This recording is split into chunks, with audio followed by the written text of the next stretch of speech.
6 ପଦ। ମାଥ୍ୟୁ 6 ଅଧ୍ୟାୟ 6 ପଦ।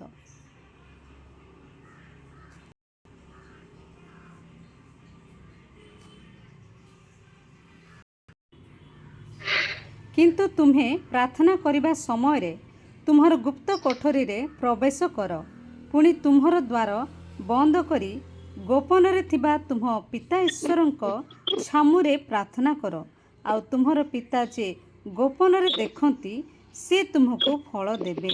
ଆମେନ୍। ଆମେନ୍ ଆମେନ୍ ଆମେନ୍। ପ୍ରଭୁଙ୍କର ଗୌରବ ହଉ।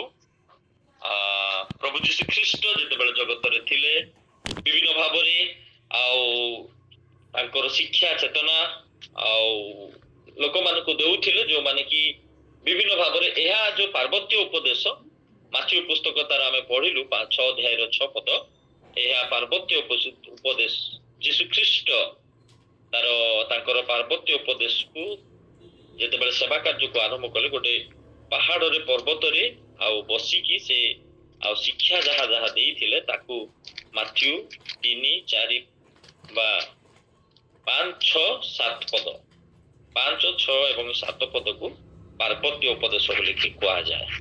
ଆଉ ପ୍ରଭୁ ଯୀଶୁ ଖ୍ରୀଷ୍ଟ ଆଉ ସେ ପାର୍ବତ୍ୟ ଉପଦେଶରେ ମାନେ ଗୋଟେ ଜୀବନର ଗୋଟେ ସଂସାରର ସମସ୍ତ ବିଷୟକୁ 5 ପର୍ବ 6 ପର୍ବ ଏବଂ 7 ପର୍ବରେ ଆଉ ସେ ପ୍ରକାଶ କରନ୍ତି। ଯୋଉ ଲୋକମାନେ ମନ ଧ୍ୟାନର ସହିତ ଅନେକ ଗୁଡ ରହସ୍ୟ ବିଷୟ, ଗୁରୁତ୍ୱପୂର୍ଣ୍ଣ ସ୍ୱର୍ଗୀୟ ବିଷୟ ସବୁ ପ୍ରଭୁ ଯୀଶୁ ଖ୍ରୀଷ୍ଟଙ୍କ ଠାରୁ ସେମାନେ ଶୁଣୁଥିଲେ ଏବଂ ତାହାକୁ ଗ୍ରହଣ ବି କରୁଥିଲେ। ତ ଏଇ ଜାଗାରେ ଆମେ ଯୋଉଟା ପଠନ କଲୁ, ପ୍ରାର୍ଥନାର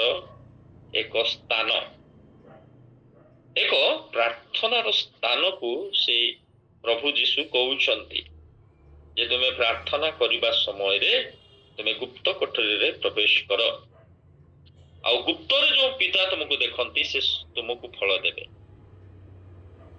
ଇଂଲିଶ ବାଇବଲରେ ଲେଖା ହେଇଛି, ତୁମେ ତୁମର ଡୋରକୁ ବନ୍ଦ କର ଆଉ ତୁମେ ପ୍ରାର୍ଥନା କର, ଆଉ ଯୋଉ ସ୍ୱର୍ଗସ୍ଥ ପିତା ଦେଇକି ତୁମକୁ ଗୋପନରେ ଦେଖନ୍ତି ସେ ତୁମକୁ ଫଳ ଦେବେ। ଓଡିଆରେ ଫଳ ଦେବେ ଲେଖା ହେଇଛି, କିନ୍ତୁ ଇଂଲିଶରେ ଡାଇରେକ୍ଟଲି ଲେଖା ହେଇଛି ଯେ ସେ ତୁମକୁ ହେଭେନଲି ଫାଦର ତୁମକୁ କଣ କରିବେ, ଓପେନଲି କଣ କରିବେ, ରିୱାର୍ଡ ଦେବେ। ମାନେ ତୁମେ ଯଦି ଗୁପ୍ତରେ ଏକ ଗୁପ୍ତ କୋଠରୀରେ ବସି ପ୍ରାର୍ଥନା କରିବ, ତୁମର ଉତ୍ତର ପ୍ରକାଶରେ ପ୍ରଭୁ ଦେବେ, ଓପେନଲି ଦେବେ। ତ ପ୍ରଭୁ ଆମମାନଙ୍କୁ ଅନୁଗ୍ରହ କରନ୍ତୁ। ବିଭିନ୍ନ ସ୍ଥାନ, ବିଭିନ୍ନ ପ୍ରକାରର ବିଷୟବସ୍ତୁ ରହିଛି, ଆମେ ପ୍ରାର୍ଥନା କରୁଛୁ କି ପ୍ରଭୁ ଯୀଶୁ ବି ଆଉ କଣ କରୁଥିଲେ, ବେଳେ ବେଳେ ଆଉ ପାହାଡକୁ ଯାଉଥିଲେ, ନିର୍ଜନ ସ୍ଥାନ ମାନଙ୍କୁ ଯାଉଥିଲେ ପ୍ରାର୍ଥନା କରିବା ପାଇଁ। ତ ଆଜି ତ ସେ ପ୍ରକାର ସମ୍ଭବପର ନୁହଁ। ଅନେକ ଲୋକ ବି ଯାଆନ୍ତି ଗାଁ ଗହଳିରେ, ଯୋଉମାନଙ୍କର ପାହାଡିଆ ପର୍ବତ ଅଞ୍ଚଳ ମାନଙ୍କରେ ଲୋକମାନେ ଯାଇକି ପାହାଡରେ ପର୍ବତରେ ପ୍ରାର୍ଥନା କରନ୍ତି। ଏମିତି ନାହିଁ ଯେ ମୁଁ ଗୋଟେ ଆଉ ପାର୍ଟିକୁଲାର ଗୋଟେ ଜାଗାରେ କରିବି, କିନ୍ତୁ ଗୋଟେ ପ୍ରାର୍ଥନାର ସ୍ଥାନକୁ ଯେକୌଣସି ସ୍ଥାନରେ ମଧ୍ୟ କରିବା ଆବଶ୍ୟକ। ଘରେ ମଧ୍ୟ ଆମେ ଏକ ପ୍ରାର୍ଥନାର ସ୍ଥାନ ବା ପ୍ରାର୍ଥନାର ସ୍ଥାନକୁ କରିପାରିବା। ଏମିତି କିଛି ନାହିଁ ଯେ ମୁଁ ତା ପାଇଁ ବୋଲି ଗୋଟେ ବିଲ୍ଡିଂ କରିବି, ତା ପାଇଁ ଗୋଟେ କୋଠରୀ କରିବି। ଯଦି ହେଇପାରୁଛି ତ ଭଲ ବିଷୟ, କିନ୍ତୁ ପାର୍ଟିକୁଲାରଲି ଆମେ ବେଳେ ବେଳେ ଆମମାନଙ୍କୁ ପ୍ରଭୁ କହନ୍ତି ଗୋଟେ ପ୍ରାର୍ଥନାର ନିର୍ଦ୍ଦିଷ୍ଟ ସ୍ଥାନକୁ ଆମେ ନିରୂପଣ କରୁ। ଏକ ପ୍ରାର୍ଥନାର ଏକ ନିର୍ଦ୍ଦିଷ୍ଟ ସ୍ଥାନକୁ ବା ନିର୍ଦ୍ଦିଷ୍ଟ ସମୟକୁ ଆମେ କଣ କରିବା ଦରକାର, ତିଆରି କରିବା ଦରକାର। ତ ଏଇ ସ୍ଥାନରେ ଦେଖୁଛୁ ପ୍ରଭୁ ଯୀଶୁ କହୁଛନ୍ତି ତୁମେ ଆଉ ପ୍ରାର୍ଥନା କରିବା ବେଳେ ତୁମର ଗୃହ ଭିତରେ, କୋଠରୀ ଭିତରେ, ସେ ପ୍ରାର୍ଥନାର ସ୍ଥାନ ଭିତରେ ପ୍ରବେଶ କର ଆଉ ତୁମେ ପ୍ରାର୍ଥନା କର। ପ୍ରଭୁ ଆମମାନଙ୍କୁ ଆଶୀର୍ବାଦ କରନ୍ତୁ। ବାଇବଲରେ ଆମେ ଆଗରୁ ବି ଜାଣୁ, ପଢିଛୁ, ଜାଣିଛୁ, ଶୁଣିଛୁ, ଅଜଣା ବିଷୟ କିଛି ନାହିଁ ବାଇବଲ ଷ୍ଟଡିରେ। ଆଉ ମୁଁ ପ୍ରାୟ 5 ପ୍ରକାର ସ୍ଥାନ ବିଷୟରେ ଆଜି ଆପଣ ମାନଙ୍କୁ ଆଉ ରଖିବା ପାଇଁ ଚାହେଁ, ଯୋଉ ସ୍ଥାନ ମାନଙ୍କରେ କି ପ୍ରଭୁ ବ୍ଲେସ କରିଛନ୍ତି, ଆଶ୍ଚର୍ଯ୍ୟ କାର୍ଯ୍ୟ କରିଛନ୍ତି। ପ୍ରଥମ ରାଜାବଳୀ ପୁସ୍ତକ 17 ଅଧ୍ୟାୟ 19 ପଦ ଠାରୁ ଟିକେ ପଢନ୍ତୁ। ପ୍ରଥମ ରାଜାବଳୀ ପୁସ୍ତକ ତାର 17 ଅଧ୍ୟାୟ 19 ପଦ ଠାରୁ।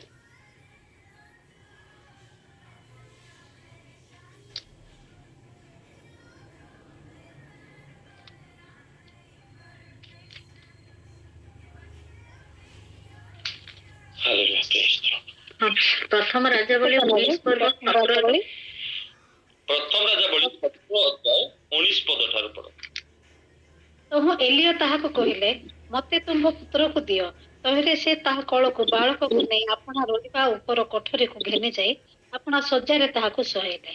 ପୁଣି ସେ ସଦାପ୍ରଭୁଙ୍କୁ ଡାକି କହିଲେ, ହେ ସଦାପ୍ରଭୁ, ମୋ ପରମେଶ୍ୱର, ମୁଁ ଯେଉଁ ବିଧବାର ଗୃହରେ ପ୍ରବାସ କରୁଅଛି, ତୁମେ ତାହାର ପୁତ୍ରକୁ ବଧ କରି ତାହା ପ୍ରତି ହିଁ କଣ ଅମଙ୍ଗଳକୁ ଘଟାଇଲ? ତୋହ ବାଳକ ଉପରେ ସେ 3 ଥର ଆପଣାକୁ ଲମ୍ବାଇଲେ। ଆଉ ସେ ସଦାପ୍ରଭୁଙ୍କୁ ଡାକି କହିଲେ, ହେ ସଦାପ୍ରଭୁ, ମୋର ପରମେଶ୍ୱର, ମୁଁ ବିନୟ କରୁଅଛି, ଏଇ ବାଳକର ପ୍ରାଣ ତାହା ମଧ୍ୟକୁ ଫେରି ଆସୁ। ଏଥିରେ ସଦାପ୍ରଭୁ ଏଲିୟଙ୍କର ରୂପରେ କର୍ଣ୍ଣପାତ କଲେ। ପୁଣି ବାଳକର ପ୍ରାଣ ପୁନର୍ବାର ତାହା ମଧ୍ୟକୁ ଆସନ୍ତେ ସେ ପୁନର୍ଜୀବିତ ହେଲା। ଧନ୍ୟବାଦ। ଆମେ ଏଇ ସ୍ଥାନରେ ଗୋଟେ ସ୍ଥାନକୁ ଦେଖୁଛୁ, ଏଲିୟଙ୍କର ସ୍ଥାନ, ଯେଉଁ ସ୍ଥାନ କି ଏଲିୟ ପ୍ରସ୍ତୁତ କରିଥିଲେ ଈଶ୍ୱରଙ୍କ ମିଳନର ସ୍ଥାନ। ପ୍ରଥମ ହଉଛି ଈଶ୍ୱରଙ୍କର ମିଳନର ସ୍ଥାନ। ଏଲିୟ ଯେତେବେଳେ ସାରିଫତ ବିଧବା ଘରକୁ ଗଲେ ଆମେ ଜାଣିଛୁ, ତ ଯେତେବେଳେ ଗଲେ ସେ ଦୁର୍ଭିକ୍ଷ ଗୋଟେ ଜାଗାରେ ଚାଲିଛି, ତ ପ୍ରଭୁ ପଠେଇଲେ ତୁମେ ଯାଅ ସାରିଫତ ବିଧବାଙ୍କ ଗୃହକୁ ଯାଅ, ଆମେ ତୁମକୁ ଖାଦ୍ୟ ଦେବା। ତ ସାରିଫତ ବିଧବା ତାକୁ କଣ କଲେ, ଖାଦ୍ୟ ମଇଦାରୁ ଆଉ ଯାହା ବଳିଥିଲା ଦୁର୍ଭିକ୍ଷ ସମୟରେ ଆଉ ତାକୁ ଆଣିକି ଦେଲେ। ଯେତେବେଳେ ସେ ଆଣିକି ଦେଲେ, ଆଉ କଣ କରୁଛନ୍ତି, ସିଏ ଆଉ ସେଇ ଗୃହରେ ଥିବା ଅବସ୍ଥାରେ ଗୋଟେ ସ୍ଥାନ ପ୍ରସ୍ତୁତ କରିଦେଇଛନ୍ତି। ତାହା ହଉଛି କଣ, ପ୍ରଭୁଙ୍କ ସହିତ ମିଳନର ସ୍ଥାନ। ତ ଏଲିୟ ଯେତିକି ଦିନ ସେ ସ୍ଥାନରେ ରହିଲା ପରେ ଯେତେବେଳେ ଚାଲିଗଲା ପରେ ତାଙ୍କର ପୁତ୍ର ଯେ କି ଅସୁସ୍ଥ ହେଇକି ସେ ମରିଗଲେ। ଯେତେବେଳେ ମରିଗଲେ, ଆଉ ଏଲିୟଙ୍କୁ ପୁଣି ସେ ଡକଉଛନ୍ତି।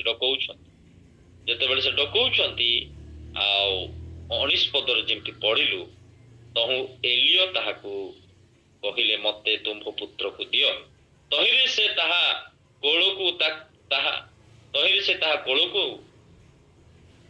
କୋଳରୁ ବାଳକକୁ ନେଇ ଆପଣା ରହିବା ଉପର କୋଠରୀକି ଘେନି ଯାଏ ଆପଣା ଶଯ୍ୟାରେ ତାକୁ ଶୁଆଇଲେ ଏବଂ ସଦାପ୍ରଭୁଙ୍କ ନିକଟରେ ସେ କଣ କରୁଛନ୍ତି, ପ୍ରାର୍ଥନା କରୁଛନ୍ତି। ଏକ ପ୍ରାର୍ଥନାର ସ୍ଥାନ, ପ୍ରଭୁଙ୍କ ସହିତ ସମ୍ପର୍କର ସ୍ଥାନ। ଏଲିୟ ଯଦି ଚାହିଁଥାନ୍ତା ସାଙ୍ଗେ ସାଙ୍ଗେ ସେ ବାଳକକୁ ମାଗିକି ତା ହାତରୁ, ମାଙ୍କ ହାତରୁ ଆଉ ପିଲାକୁ ନେଇଥାନ୍ତା ଏବଂ ସେଇ ସ୍ଥାନରେ ହିଁ ଠିଆ ହେଇକି ପ୍ରାର୍ଥନା କରିଥାନ୍ତା। ବଟ୍ ଏଲିୟ ସେମିତି କରୁନାହାନ୍ତି। ସେ କହୁଛନ୍ତି, ଏଲିୟ ସେ ମୃତ ପୁତ୍ରକୁ ହାତରେ ନେଲେ ଏବଂ ଆପଣା ରହିବାର ଉପର କୋଠରୀକୁ ଯାଇ ପ୍ରଭୁଙ୍କ ନିକଟରେ ପ୍ରାର୍ଥନା କରୁଛନ୍ତି। ମୁଁ ଚିନ୍ତା କରୁଥିଲି, କଣ ସେଇ ସ୍ଥାନରେ ପ୍ରଭୁଙ୍କ ନିକଟରେ ଏଲିୟ ପ୍ରାର୍ଥନା କରିଥିଲେ, କଣ ପ୍ରାର୍ଥନା ପ୍ରଭୁ ଶୁଣି ନଥାନ୍ତା କି? ଶୁଣିଥାନ୍ତ, କିନ୍ତୁ ଚାହିଁଲେ ଏଲିୟ ଯେଉଁ ସ୍ଥାନ କି ମୁଁ ପ୍ରସ୍ତୁତ କରିଛି ସେ ସ୍ଥାନରେ ମୁଁ ମୋର ପରମେଶ୍ୱରଙ୍କ ସହିତ ସୁଖ ଦୁଃଖ ହେବି। ସେଇ ସ୍ଥାନରେ ମୋର ଦୁଃଖକୁ ମୁଁ ପ୍ରଭୁଙ୍କୁ ଜଣେଇବି। ଈଶ୍ୱରଙ୍କୁ ଦୁଃଖ ଜଣେଇବାର ସ୍ଥାନକୁ ସେ ଚାଲିଗଲେ ଏବଂ ଈଶ୍ୱରଙ୍କ ଠାରୁ ଉତ୍ତର ପାଇବାର ସ୍ଥାନକୁ ସେ ଚାଲିଗଲେ। ମୁଁ ଯେଉଁ ସ୍ଥାନରେ କି ପ୍ରାର୍ଥନା କରେ, ମୁଁ ଯେଉଁଠାରେ କି ଆଣ୍ଠୁ ଭାଙ୍ଗେ, ମୁଁ ସେଇ ପ୍ରାର୍ଥନାର ସ୍ଥାନକୁ ଚାଲିଯିବି। ଆପଣମାନେ ଆପଣଙ୍କ ଗୃହର ଯୋଉ ରୁମରେ ପ୍ରାର୍ଥନା କରନ୍ତୁ, ଭାବନ୍ତୁ ଯେ ଏହା ମୋ ପାଇଁ ପ୍ରଭୁଙ୍କର ମିଳନର ସ୍ଥାନ ଅଟେ। ଏଇ ଗୃହ, ଏଇ ସ୍ଥାନ ମୋ ସହିତ ପ୍ରଭୁଙ୍କର ସହିତ ଭେଟ ହେବାର ସ୍ଥାନ ଅଟେ। ଏଲିୟ କୌଣସି ରିଏକ୍ଟ କରିନାହାନ୍ତି, ଗଲେ କହୁଛନ୍ତି ଠିକ ଅଛି ଦିଅ। ସେ ସ୍ତ୍ରୀ ଲୋକ ତାଙ୍କୁ କହିଲେ ଯେ ଅନେକ ଦୁଃଖ କଥା କହିଲେ ତାଙ୍କୁ, କିନ୍ତୁ ଏଲିୟ ତାକୁ କିଛି ଉତ୍ତର ଦେଲେନି। ଦିଅ, ତୁମର ମୃତ ପୁତ୍ରକୁ ଦିଅ। ନେଲେ ଏବଂ ଉପର କୋଠରୀକୁ ଚାଲିଗଲେ। ଈଶ୍ୱରଙ୍କୁ ଦୁଃଖ ଜଣେଇବାର ସ୍ଥାନ, ଯୋଉଟା କି ଈଶ୍ୱରଙ୍କ ସହିତ ମିଳନ। ଯେତେବେଳେ ମିଳନ ହୁଏ, ଆମେ କାହାକୁ ଦୁଃଖ ଜଣେଇ ପାରିବା, ତାକୁ ଆମମାନଙ୍କର କଷ୍ଟକୁ ଜଣେଇ ପାରିବା ଏବଂ ସ୍ଥାନରେ ଯେତେବେଳେ ଏଲିଓ ପ୍ରାର୍ଥନା କରୁଛନ୍ତି, ପ୍ରାର୍ଥନାର ଉତ୍ତର ପ୍ରମାଣେ ପିଲାଙ୍କର ଶରୀରକୁ ଜୀବନ ଚାଲି ଆସୁଛି। ଲେଖାଯାଏ ସେ ବାଳକଟି କଣ ହେଲା, ପୁନର୍ଜୀବିତ ହେଲା। ବାଳକଙ୍କ ପାଖକୁ ପୁନର୍ବାର ଲେଖାଇଛି, ବାଳକର ପ୍ରାଣ ପୁନର୍ବାର ତାହା ମଧ୍ୟକୁ ଆସନ୍ତେ। ଏଟା ହଉଛି ଷ୍ଟଡି। 22 ପଦରେ ଯେ ଏଥିରେ ସଦା ପ୍ରଭୁ ଏଲିଓଙ୍କର ରବରେ କର୍ଣ୍ଣପାତ କଲେ, ପୁଣି ବାଳକର ପ୍ରାଣ ପୁନର୍ବାର ତାହା ମଧ୍ୟକୁ ଆସନ୍ତେ ସେ ପୁନର୍ଜୀବିତ ହେଲା। ସେଇ ପ୍ରାର୍ଥନାର ସ୍ଥାନକୁ ଗୋଟେ ଜୀବନ ପଳେଇ ଆସୁଛି। ଚିନ୍ତା କରନ୍ତୁ, ଗୋଟେ ପ୍ରାର୍ଥନାର ସ୍ଥାନକୁ ଜୀବନ ପଳେଇ ଆସୁଛି। ଗୋଟେ ପ୍ରାର୍ଥନାର ସ୍ଥାନକୁ କାହାକୁ ନେଇଛନ୍ତି? ଗୋଟେ ମୃତ ବାଳକଙ୍କୁ ନେଇଛନ୍ତି, କିନ୍ତୁ ପ୍ରଭୁଙ୍କର ଉତ୍ତର ଜୀବନ ହେଇକି ଆସୁଛି। ଆପଣଙ୍କର ସମୟ, ଆପଣଙ୍କ ବ୍ୟକ୍ତିଗତ ଜୀବନରେ, ପାରିବାରିକ ଜୀବନରେ କୌଣସି ମୃତ ବିଷୟ ପ୍ରକାର ଅଛି ଯାହାକି ପ୍ରଭୁ ଚାହାନ୍ତି ମୋ ନିକଟକୁ ତାକୁ ନେଇକି ଆସ। ତୁମର ଯେତେ ବଡ଼ ସମସ୍ୟା ହେଇପାରେ ନା କାହିଁକି, ଯେତେ ବଡ଼ କଷ୍ଟର ବିଷୟ ହେଇନପାରେ କି, ତାହା ମୋ ନିକଟକୁ ଆସ। ଯିଶାୟ ପୁସ୍ତକରେ ଆଉ ଦେଖୁ ପ୍ରଭୁ କହନ୍ତି, ତୁମେ ଆସୁ। ଯିଶାୟ 1 ଅଧ୍ୟାୟର 18 ପଦରେ ବୋଧେ ଲେଖା ହେଇଛି ଯେ ସଦାପ୍ରଭୁ ପରମେଶ୍ୱର ଗୋଟେ ଆହ୍ୱାନ ଦଉଛନ୍ତି, ଆସ ଆମ୍ଭେମାନେ ଉତ୍ତର ପ୍ରତ୍ୟୁତ୍ତର କରୁ।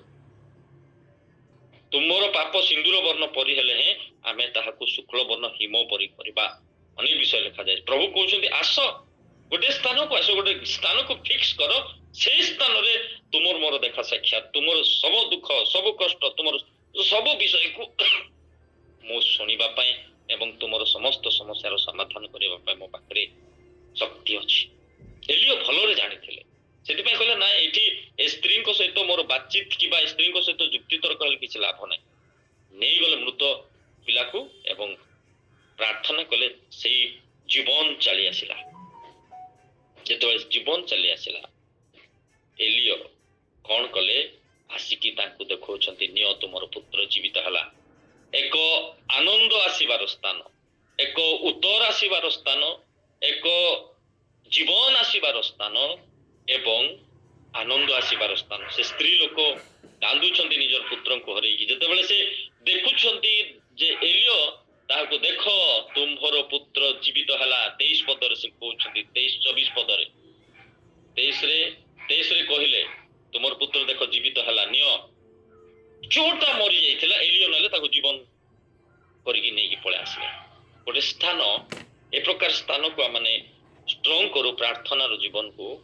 ଯେତେ ବଡ଼ ମୃତ ବିଷୟ ହେଲେ ମଧ୍ୟ ଆପଣ ଯଦି ସେଟାକୁ ନେଇକି ଯିବେ, କୌଣସି ସମସ୍ୟା ପ୍ରଭୁ ମୃତ ପରି ଲାଗୁଥିବ, ଅସମ୍ଭବ ପରି ଲାଗୁଥିବ, ନ ହେଲା ପରି ଲାଗୁଥିବ, କିନ୍ତୁ ଆପଣମାନେ ଯଦି ସେ ପ୍ରାର୍ଥନାର ସ୍ଥାନକୁ ଯଦି ଷ୍ଟ୍ରଙ୍ଗ କରିଦେଇଥିବେ ନା, ଯେତେ ବଡ଼ ମୃତ ବିଷୟ ହଉନା କାହିଁକି, ଯେତେ ବଡ଼ ଅସମ୍ଭବର ବିଷୟ ହଉନା କାହିଁକି, ପ୍ରଭୁ କଣ କରିବେ, ଜୀବନ ଦେଇକି ପଠେଇଦେବେ, ଉତ୍ତର ଦେଇକି ପଠେଇଦେବେ। ଆପଣଙ୍କୁ ଆନନ୍ଦ ଦେଇକି ପଠେଇବେ। ସେ ବିଧବାର ଆନନ୍ଦ ନ କହିଲେ ନ ସରେ ହେଇଥିବ। ନିଜର ପୁତ୍ରଙ୍କୁ ଜୀବିତ ଦେଖି ଆନନ୍ଦ କରୁଛନ୍ତି। ଏବଂ ଆଉ ଗୋଟିଏ ବିଷୟ ସେଠାରେ ଆଉ ବଢିଆ ବିଷୟ ଲେଖା ହେଇଛି 24 ପଦରେ। ସେ କହୁଛନ୍ତି 24-25 ପଦରେ ବୋଧେ ଲେଖା ହେଇଛି 24 ପଦର। ଏଥିରେ ସେ ସ୍ତ୍ରୀ ଏଲିଓଙ୍କୁ କହିଲେ, ତୁମ୍ଭେ ଯେ ପରମେଶ୍ୱରଙ୍କ ଲୋକ ଓ ତୁମ୍ଭ ମୁଖରେ ଯେ ସଦାପ୍ରଭୁଙ୍କର ବାକ୍ୟ ଯେ ସତ୍ୟ, ଏହା ମୁଁ ଏବେ ଜାଣିଲି। ଆମେମାନେ ଯେ ପରମେଶ୍ୱରଙ୍କର ଲୋକ, ଏହା ପ୍ରକାଶିତ ହବ ଯଦି ଆମର ପ୍ରାର୍ଥନା ଜୀବନ ଷ୍ଟ୍ରଙ୍ଗ ଅଛି। ଲୋକମାନେ ଜାଣିବେ। ଗୀତ ଅଛି ନା, ଏ ପୃଥିବୀ ଜାଣୁ ଆମେ ଯୀଶୁଙ୍କର। ଦେଖି ଆମ ପ୍ରେମ, ଦେଖି ଆମ ପ୍ରଶଂସା, ଦେଖି ଆମର କାର୍ଯ୍ୟ। ସେଠି ବି ଗୋଟେ ଆଡ କରିଦେବା, ଯଦି ଦେଖି ଆମ ପ୍ରାର୍ଥନା ଏ ଜଗତ ଜାଣୁ ଆମେ ଯୀଶୁଙ୍କର। ଆମମାନଙ୍କର ପ୍ରାର୍ଥନାର ଶକ୍ତି କଣ ହବ? ବଳବାନ ହବ। ତ ମୁଁ କେଉଁ ସ୍ଥାନକୁ ଯାଉଛି ବା ମୋର ପରିସ୍ଥିତିରେ ବେଳେ ମୋର ଦୁଃଖକୁ ମୁଁ କାହା ପାଖରେ ଜଣାଉଛି ବା ମୁଁ କେଉଁ ସ୍ଥାନକୁ ମନୋନୀତ କରିଛି। ଅନେକ ଲୋକ ଅନେକ ଦୁଃଖର କଥା, ଠିକ ଅଛି, ହାଲକା ଲାଗିବ ଟିକେ ସାଙ୍ଗସାଥୀକୁ, ବନ୍ଧୁବାନ୍ଧବକୁ, ପୁଅ ଝିଅକୁ, କି ସ୍ୱାମୀକୁ, ସ୍ତ୍ରୀକୁ, କାହାକୁ ଗୋଟେ କହିଦେଲେ, ଅନ୍ତରଙ୍ଗ ଲୋକଙ୍କୁ କହିଦେଲେ ଟିକେ ହାଲକା ଲାଗିବ, ଠିକ ଅଛି। ବଟ୍ ସମସ୍ୟାର ସମାଧାନ ଜଣଙ୍କ ପାଖରେ ଅଛି, ସେ ହଉଛନ୍ତି ଆମମାନଙ୍କର ପ୍ରଭୁ ଯୀଶୁ ଖ୍ରୀଷ୍ଟ। ତାଙ୍କୁ ମିଳନ କରନ୍ତୁ, ତାଙ୍କ ସହିତ ମିଳିତ ହୁଅନ୍ତୁ। ଯେତେବେଳେ ତାଙ୍କ ସହିତ ମିଳନ ହେବା, ପ୍ରଭୁଙ୍କୁ ଜଣେଇବା, ପ୍ରଭୁ ମୋର ଏହା ଆପଣଙ୍କର ଯେତେ ବଡ଼ ଅସମ୍ଭବର ବିଷୟ ହଉନା କାହିଁକି, ପ୍ରଭୁ କଣ କରିବେ? ସମାଧାନ କରିବେ। ସେ ସ୍ଥାନକୁ ଜୀବନ ଚାଲି ଆସିଲା, ଆନନ୍ଦ ଚାଲି ଆସିଲା, ଉତ୍ତର ଚାଲି ଆସିଲା। ଲେଖା ହେଇଛି, ପିଲାଙ୍କ ପାଖକୁ ଜୀବନ ଫେରି ଆସନ୍ତେ, ମାନେ ସେଇ ରୁମକୁ ପଳେଇ ଆସିଲା, ଜୀବନ ଆସିଲା। ଏଲିୟଙ୍କର ପ୍ରାର୍ଥନାରେ ଥରେ କଣ ଆସିଥିଲା? 18 ପର୍ବ ଯଦି ପଢିବେ, ସ୍ୱର୍ଗରୁ ଅଗ୍ନି ଚାଲି ଆସିଥିଲା।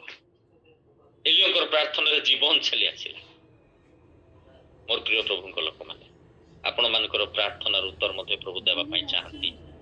ନିର୍ଜୀବକୁ ପ୍ରଭୁ ଯେତେ ବଡ଼ ଅସମ୍ଭବର ବିଷୟକୁ ମଧ୍ୟ ପ୍ରଭୁ ଆପଣଙ୍କ ପାଇଁ ଜୀବନ ତାଙ୍କ ଠାରୁ ପଠେଇବା ପାଇଁ ଚାହାନ୍ତି। ଆପଣଙ୍କର ପ୍ରାର୍ଥନାର ବଣ୍ଡିଂ, ଆପଣଙ୍କର ପ୍ରାର୍ଥନାର ସ୍ଥାନ ଯଦି ଷ୍ଟ୍ରଙ୍ଗ ଥିବ, ପ୍ରଭୁ ସେ ସ୍ଥାନକୁ ଜୀବନ ପଠେଇବେ, ସେ ସ୍ଥାନକୁ ଆନନ୍ଦ ପଠେଇବେ, ସେ ସ୍ଥାନକୁ ଉତ୍ତର ପଠେଇବେ। ଆଉ ଗୋଟେ ପଦ ପଢିବା, ପ୍ରେରିତ ତାର 10 ଅଧ୍ୟାୟର 9 ପଦ। ପ୍ରେରିତ 10 ଅଧ୍ୟାୟର 9 ପଦ।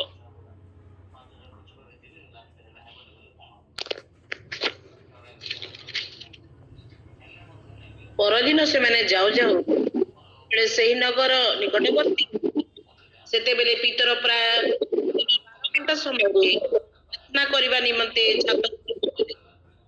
ଧନ୍ୟବାଦ। ମୁଁ ଅଧିକ ପଢୁନି, ବହୁତ ବିଷୟ ଅଛି। ତ ପିତରଙ୍କର ପ୍ରାର୍ଥନାର ସ୍ଥାନ ଈଶ୍ୱରଙ୍କ ଠାରୁ ସୁଯୋଗ ପାଇବାର ସ୍ଥାନ ଅଟେ। ଈଶ୍ୱରଙ୍କ ଠାରୁ ଏକ ସୁଯୋଗ ପାଇବାର ସ୍ଥାନ ଅଟେ। ଜଣେ ଚର୍ମକାରକଙ୍କ ଗୃହରେ ଯେତେବେଳେ ପିତର ବାସ କରୁଥିଲେ, ତ ପିତର କେତେବେଳେ ପ୍ରାର୍ଥନା କରିବା ପାଇଁ ଯାଉଛନ୍ତି ଛାତ ଉପରକୁ? କେତେବେଳେ ଲେଖାଇ? 12 ଘଣ୍ଟା ପ୍ରାର୍ଥନା କରିବା ନିମନ୍ତେ, ମାନେ ଦିନ 12 ଘଣ୍ଟା। ବାଃ, ଚିନ୍ତା କରନ୍ତୁ, ଦିନ 12 ଘଣ୍ଟା ସମୟରେ ଖରା ଥିବ କି ବର୍ଷା ଥିବ, ଶୀତ ଥିବ, ତାର ଆଉ ଆମେ ଜାଣିପାରୁନୁ ବର୍ତ୍ତମାନ, କିନ୍ତୁ କଣ ଥିବ ଛାତ ଉପରେ ଯାଇକି ଜଣେ 12ଟା ବେଳକୁ, ଦିନ 12ଟା ବେଳକୁ ପ୍ରାର୍ଥନା କରୁଛନ୍ତି। ଆଉ ସେଇ ସମୟରେ କର୍ନେଲିୟଙ୍କ ପରିବାରରୁ 2 ଜଣ ଲୋକ ଆସିକି କହୁଛନ୍ତି, ଆସନ୍ତୁ ଆଜ୍ଞା, କର୍ନେଲିୟଙ୍କ ପରିବାର ପାଇଁ ଆପଣ ପ୍ରାର୍ଥନା କରିବେ, ତାଙ୍କ ବାକ୍ୟ କହିବେ। ଈଶ୍ୱରଙ୍କ ଠାରୁ ସୁଯୋଗ ପାଇବାର ସ୍ଥାନ, ଈଶ୍ୱରଙ୍କ ଠାରୁ ପିତର କଣ କରୁଛନ୍ତି? ଦର୍ଶନ ଦେଖୁଛନ୍ତି। 10 ଯଦି ଦେଖିବେ, ସେ ଯେତେବେଳେ ପ୍ରାର୍ଥନା କରିବାକୁ ଗଲେ, ଈଶ୍ୱରଙ୍କ ଠାରୁ ସେ ଦର୍ଶନ ଦେଖୁଛନ୍ତି। ଏକ ଦର୍ଶନ ପାଇବାର ସ୍ଥାନ। ପ୍ରଭୁ ବିଭିନ୍ନ ଭାବରେ ଆପଣଙ୍କୁ ପ୍ରଭୁ କଥା କହିବେ। ଆପଣଙ୍କର ପ୍ରାର୍ଥନାର ସ୍ଥାନ ଯଦି ଷ୍ଟ୍ରଙ୍ଗ ଥିବ, ପ୍ରାର୍ଥନା ଜୀବନ ଷ୍ଟ୍ରଙ୍ଗ ଥିବ, ପ୍ରଭୁ ଆପଣଙ୍କୁ ଦର୍ଶନ ମାଧ୍ୟମରେ କଥା କହିବେ। ପିତର ଗୋଟେ ବିରାଟ ବଡ ଆଉ ଦେଖୁଛନ୍ତି ଗୋଟେ ଆଉ ବିଷୟ, ତାର ବିଭିନ୍ନ ଜିନିଷ ସବୁ ଉଲ୍ଲେଇ ଆସୁଛି, ତାର ସବୁ ବିଷୟ ଜାଣିଛୁ, ମୁଁ ଅଧିକ ବ୍ୟାଖ୍ୟା କରିବା ପାଇଁ ଚାହେଁ ନାହିଁ। କିନ୍ତୁ ଯେତେବେଳେ ପିତର ଗଲେ, ଆଉ ଅନ୍ୟମାନଙ୍କ ପାଇଁ ପ୍ରାର୍ଥନା କରିବାର ସୁଯୋଗ ତାଙ୍କୁ ଆସିଯାଉଛି। ଅନ୍ୟମାନଙ୍କ ପାଇଁ ପ୍ରାର୍ଥନା କରିବାର ସୁଯୋଗ ତାଙ୍କୁ ଆସିଯାଉଛି। କହୁଛନ୍ତି, ଚାଲନ୍ତୁ। କର୍ନେଲିୟଙ୍କ ପରିବାରକୁ ଯେତେବେଳେ ପିତର ଗଲେ, ଆଉ ପ୍ରଭୁଙ୍କ ସେବା କାର୍ଯ୍ୟର ଦ୍ୱାର ତାଙ୍କ ପାଇଁ ଉନ୍ମୁକ୍ତ ହେଲା, ଅନ୍ୟମାନଙ୍କ ପାଇଁ ପ୍ରାର୍ଥନା କରିବାର ଦ୍ୱାର ଉନ୍ମୁକ୍ତ ହେଲା। ଆଉ ପିତର ଗଲେ କର୍ନେଲିୟଙ୍କ ପରିବାରରେ ପ୍ରାର୍ଥନା କରୁଛନ୍ତି। ଆଉ କର୍ନେଲିୟଙ୍କ ପରିବାରରେ ଏତେ ଲୋକ ଥିଲେ, ପବିତ୍ର ଆତ୍ମାରେ ଲୋକମାନେ ପୂର୍ଣ୍ଣ ହଉଛନ୍ତି। ତା ଯୋଗୁ, ପିତରଙ୍କ ଯୋଗୁ। ଆଜି ଆପଣଙ୍କର ଯୋଗୁ ଆଉ ଗୋଟେ ପରିବାର ପବିତ୍ର ଆତ୍ମାରେ ପୂର୍ଣ୍ଣ ହେବେ। ଆପଣଙ୍କର ଯୋଗୁ ଆଉ ଗୋଟେ ପରିବାର କର୍ନେଲିୟଙ୍କ ପରିବାର ପରି ପରିତ୍ରାଣର ଆନନ୍ଦ ପାଇପାରିବେ। ପ୍ରଭୁ ଆପଣଙ୍କୁ ସୁଯୋଗ ଦେବେ। କାରଣ ପାଉଲ କଲସ୍ୟ 4:3 ଲେଖୁଛନ୍ତି ଯେ, ଆମ୍ଭମାନଙ୍କ ପାଇଁ ମଧ୍ୟ ପ୍ରାର୍ଥନା କର, ଯେପରି ସୁସମାଚାର ନିମନ୍ତେ ପ୍ରଭୁ ଆମମାନଙ୍କ ପାଇଁ ଦ୍ୱାର ଉନ୍ମୁକ୍ତ କରନ୍ତି। ଆପଣମାନେ ଯଦି এই ପ୍ରକାର ପ୍ରାର୍ଥନା କରିବେ ନା, ସେବା କାର୍ଯ୍ୟ ନିମନ୍ତେ ପ୍ରଭୁ ବିଭିନ୍ନ ଭାବରେ ଦ୍ୱାର ଖୋଲିବେ। ଆଜି ଆପଣମାନେ ପାଷ୍ଟର୍ସ ମାନଙ୍କ ପାଇଁ ପ୍ରଚାରକ ମାନଙ୍କ ପାଇଁ ପ୍ରାର୍ଥନା କରୁଛନ୍ତି ପ୍ରଭୁ ସେବା କାର୍ଯ୍ୟ ବଢୁ, ପ୍ରଭୁ ସେବା କାର୍ଯ୍ୟର ଦ୍ୱାର ସବୁ ଖୋଲିବେ ଏବଂ ଆପଣଙ୍କର ପରିବାରରେ ବ୍ୟକ୍ତିଗତ ଜୀବନରେ ମଧ୍ୟ କୌଣସି ବନ୍ଦ ବିଷୟ ଅଛି, କୌଣସି ଯଦି କ୍ଲୋଜ ବିଷୟ ଅଛି, କୌଣସି ଯଦି ଆଉ ଦ୍ୱାର ଯଦି ରୁଦ୍ଧ ବିଷୟ ଅଛି, ପ୍ରଭୁ ଖୋଲିଦେବେ, ପ୍ରଭୁ ଖୋଲିଦେବେ, ସୁଯୋଗ ଦେଇଦେବେ, ଖୋଲିଦେବେ। କାରଣ ପ୍ରେରିତ ଆଉ 14:27 ପଦରେ ବିଶ୍ୱାସର ଦ୍ୱାର ଖୋଲିବା ପାଇଁ ପ୍ରାର୍ଥନା କରିବା। ତ ପିତର ଯେତେବେଳେ ସେ ସ୍ଥାନରେ ପ୍ରାର୍ଥନା କରୁଛନ୍ତି ଏବଂ ସେ ସ୍ଥାନକୁ ଯାଇ ପ୍ରଚାର କରୁଛନ୍ତି, ସମସ୍ତେ ପବିତ୍ର ଆତ୍ମାରେ ପୂର୍ଣ୍ଣ ହେଲେ ଏବଂ ସେମାନେ କଣ କରୁଛନ୍ତି, ସେମାନେ ସବୁ ସମୟରେ ପ୍ରଭୁଙ୍କ ନିକଟକୁ କଣ କରୁଛନ୍ତି, ଆଉ ପ୍ରଭୁଙ୍କୁ ଧନ୍ୟବାଦ ଦଉଛନ୍ତି। ଯେତେବେଳେ ସାଉଲକୁ ଯେତେବେଳେ ପ୍ରେରିତ 10:9 ଦେଖିବେ, ସାଉଲଙ୍କୁ ଯେତେବେଳେ ଦମେଶକ ପଥରେ ପ୍ରଭୁ ତାଙ୍କୁ ଧରିଲେ, ଅନ୍ଧ ହେଇଗଲେ ସେ। ଆଚ୍ଛା, ମୁଁ ଗୋଟେ ପ୍ରଶ୍ନ ପଚାରିବି, ସାଉଲଙ୍କ ପାଇଁ ପ୍ରାର୍ଥନା କରିବା ପାଇଁ ପ୍ରଭୁ କାହାକୁ ପଠେଇଲେ? ତାର ଯଦି ମନେ ଅଛି,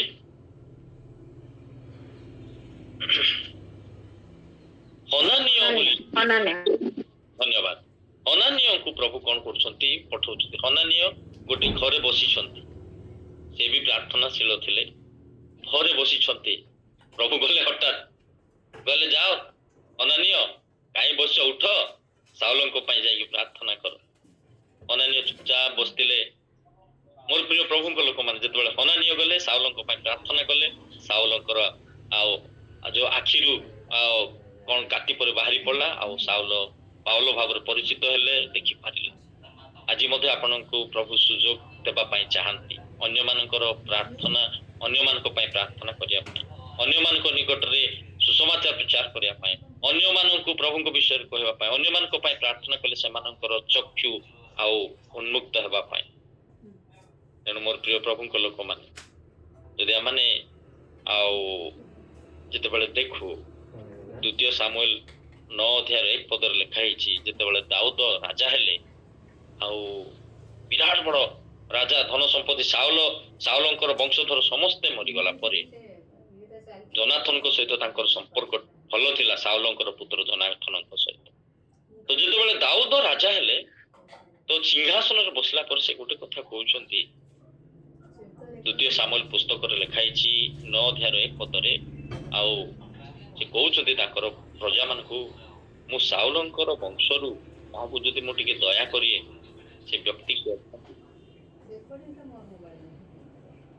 ଅନନ୍ତର ଦାଉଦ ପଚାରିଲେ, ଜନାଥନ ସକାଶୁ ଯାହା ପ୍ରତି ଦୟା ପ୍ରକାଶ କରିବ, ଏପରି କେହି କି ସାଉଲଙ୍କ ବଂଶରେ ଅବଶିଷ୍ଟ ଅଛି? ଧନ୍ୟବାଦ। ଗୋଟେ ସୁଯୋଗକୁ ଖୋଜୁଛନ୍ତି ଅନ୍ୟକୁ ଦୟା କରିବା ପାଇଁ, ସୁଯୋଗର ଅପେକ୍ଷାରେ ଅଛନ୍ତି ଦାଉଦ।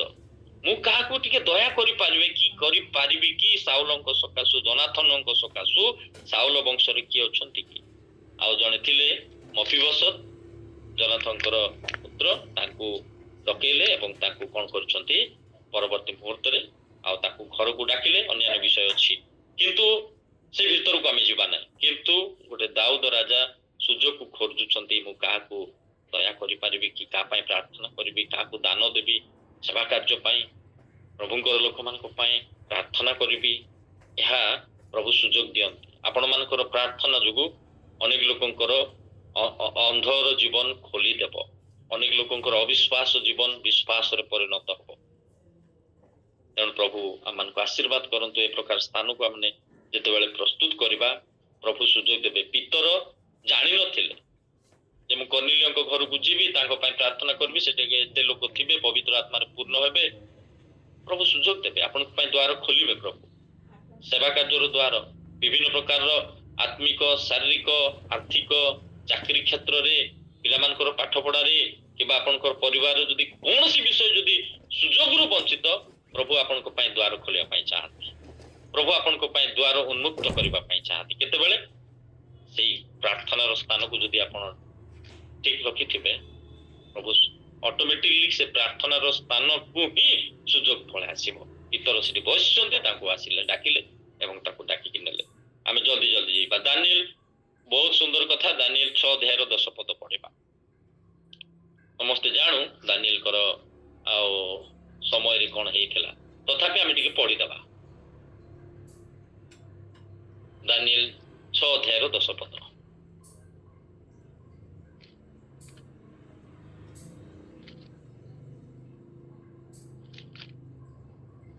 ଅନନ୍ତର ଲେଖା ସ୍ୱାକ୍ଷରିତ ହେଉଛି। ଜାଣିଲା ଉତ୍ତାରେ ଦାନିଏଲ ଆପଣା ଗୃହକୁ ଗଲେ। ତାଙ୍କ କୋଠରୀର ଝରକା ମେଲା ଥିଲା। ପୁଣି ସେ ପୂର୍ବେ ଯେପରି ତଦ ଅନୁସାରେ ଦିନ 3 ଥର ଆଣ୍ଠୁପାତି ଓ ଆପଣା ପରମେଶ୍ୱରଙ୍କ ସାମରେ ଧନ୍ୟବାଦ ପ୍ରଦାନ କଲେ। ଧନ୍ୟବାଦ। ଏହା ଗୋଟେ ସ୍ଥାନ, ଯୋଉ ସ୍ଥାନ କି ପ୍ରଭୁଙ୍କ ଠାରୁ ସୁରକ୍ଷା ବା ପ୍ରଭୁଙ୍କ ଠାରୁ ସମାଧାନର ରାସ୍ତା ପାଇବାର ସ୍ଥାନ ଅଟେ। ଦାନିଏଲ ଯୋଉ ଜାଗାରେ ଥିଲେ, ରାଜାଙ୍କ ପାଖରେ ଥିଲେ, ତାଙ୍କ ପାଇଁ ସମସ୍ୟା ଆସୁଛି। ତାଙ୍କ ଚତୁର୍ପାର୍ଶ୍ୱରେ ଶତ୍ରୁ ଶୈତାନ ସବୁ ଲାଗି ଯାଇଛନ୍ତି ତାର ଦୋଷକୁ ଧରିବା ପାଇଁ। ରାଜାଙ୍କର ପାନପାତ୍ର ବାହକ ସେ ଥିଲେ। କିନ୍ତୁ ଯେତେବେଳେ ତାଙ୍କୁ ସମସ୍ୟା ଆଣି ପହଞ୍ଚଉଛନ୍ତି, ସେ ରାଜାଙ୍କୁ କିଛି କହୁନାହାନ୍ତି, ଜାଗତିକ ରାଜାଙ୍କୁ କିଛି କହୁନାହାନ୍ତି। ସେ ଚାଲି ଯାଉଛନ୍ତି ତାଙ୍କର ପ୍ରାର୍ଥନାର ସ୍ଥାନକୁ। ସେ ଚାଲି ଯାଉଛନ୍ତି ରାଜାଙ୍କର ପାଖକୁ। ସେ ଚାଲି ଯାଉଛନ୍ତି ଯୋଉ ରାଜାଙ୍କ ପାଖରେ କି ମୋର ସମସ୍ୟାର ସମାଧାନ ଅଛି, ଯୋଉ ରାଜାଙ୍କ ପାଖରେ କି ମୋର ସୁରକ୍ଷାର ସବୁ ବିଷୟ ଅଛି। ତାଙ୍କୁ ମୁଁ ଜଣେଇବି ଏ ଜାଗତିକ ରାଜା ମତେ କଣ କରିବ, ଏ କଣ ବା ମତେ ଆଶୀର୍ବାଦ କରିପାରିବ। ପାନପାତ୍ର ବାହକ ମାନେ ବହୁତ କ୍ଲୋଜ, ମାନେ ଦାନିଏଲ ଯାହା ନେଇକି ଦବ ସେଇଟା ସେ ଖାଇବା ବ୍ୟକ୍ତି, ପିଇବା ବ୍ୟକ୍ତି। ଏତେ ବିଶ୍ୱସ୍ତ ଥିଲେ ସେ, ତଥାପି ନିଜର ରାଜାଙ୍କୁ କିଛି କହୁନାହାନ୍ତି। ଦାନିଏଲଙ୍କର ରାଜା କୁ କହୁଛନ୍ତି, ଯିଏକି ରାଜା ମାନଙ୍କ ରାଜା, ପ୍ରଭୁ ମାନଙ୍କର ପ୍ରଭୁ। ଦାନିଏଲ ଯେତେବେଳେ ଆମେ ଦେଖୁ, ଦାନିଏଲ ଯେତେବେଳେ ଗଲେ ଆଉ ପ୍ରଭୁଙ୍କ ଠାରୁ ସେ କଣ କରୁଛନ୍ତି, ଆଶୀର୍ବାଦ ପାଇବା ପାଇଁ ସେ ଯାଉଛନ୍ତି ଏବଂ ଆଉ ତାଙ୍କର କୋଠରୀରେ ପ୍ରବେଶ କରି ପ୍ରାର୍ଥନା କରୁଛନ୍ତି, ପ୍ରଭୁ ଏ ସମସ୍ୟା ମତେ ଆସିଛି, ମୁଁ କଣ କରିବି। ମୋର ପ୍ରିୟ ପ୍ରଭୁଙ୍କ ଲୋକମାନେ, ଦାନିଏଲ କଣ ହେଲେ, ବଳ ପାଇଲେ। ଏବଂ ଦାନିଏଲ ସେ କଣ କରୁଛନ୍ତି, ଆଉ ଗଲେ ସମସ୍ୟାର ସମାଧାନ। ସେ ଦାନିଏଲ କଣ କରୁଛନ୍ତି, ସିଂହ ମାନଙ୍କ ଠାରୁ ଉଦ୍ଧାର ପାଉଛନ୍ତି। ଆପଣଙ୍କର ଚତୁର୍ପାର୍ଶ୍ୱରେ ଯଦି ଆପଣଙ୍କ ଠାରେ କୌଣସି, ଆପଣଙ୍କର ଜଣାତରେ ହଉ ଅଜଣାତରେ ଯଦି କୌଣସି ଶତ୍ରୁ ଅଛନ୍ତି, କିମ୍ବା ଆପଣଙ୍କୁ ଯଦି କୌଣସି ସମସ୍ୟାରେ ପକେଇବା ପାଇଁ ଚାହୁଁଛନ୍ତି, କିମ୍ବା ଆପଣଙ୍କୁ କୌଣସି ହଇରାଣ ହରକତ କରୁଛନ୍ତି, କିମ୍ବା ଆପଣ କୌଣସି କ୍ଷେତ୍ରରେ ଟର୍ଚର ଅଟନ୍ତି, ଆପଣ ରାଜାଙ୍କ ପାଖକୁ ପଳେଇ ଯାଆନ୍ତୁ। ଆପଣଙ୍କର ସେଇ ସ୍ଥାନକୁ ପଳେଇ ଯାଆନ୍ତୁ, ପ୍ରାର୍ଥନାର ସ୍ଥାନକୁ। କୁହନ୍ତୁ, ପ୍ରଭୁ ମୁଁ କଣ କରିବି। ମୋର ପ୍ରିୟ ପ୍ରଭୁଙ୍କ ଲୋକମାନେ, ଆପଣଙ୍କ ପାଇଁ ଉଦ୍ଧାର ୱେଟିଂ କରିକି ଅଛି। ଆପଣଙ୍କ ପାଇଁ ସମସ୍ୟାର ସମାଧାନ ପ୍ରଭୁ ୱେଟିଂ କରିଛନ୍ତି ଦେବା ପାଇଁ। ଦାନିଏଲ ସିଂହ ଗର୍ତ୍ତରୁ ଉଦ୍ଧାର ପାଇଲେ।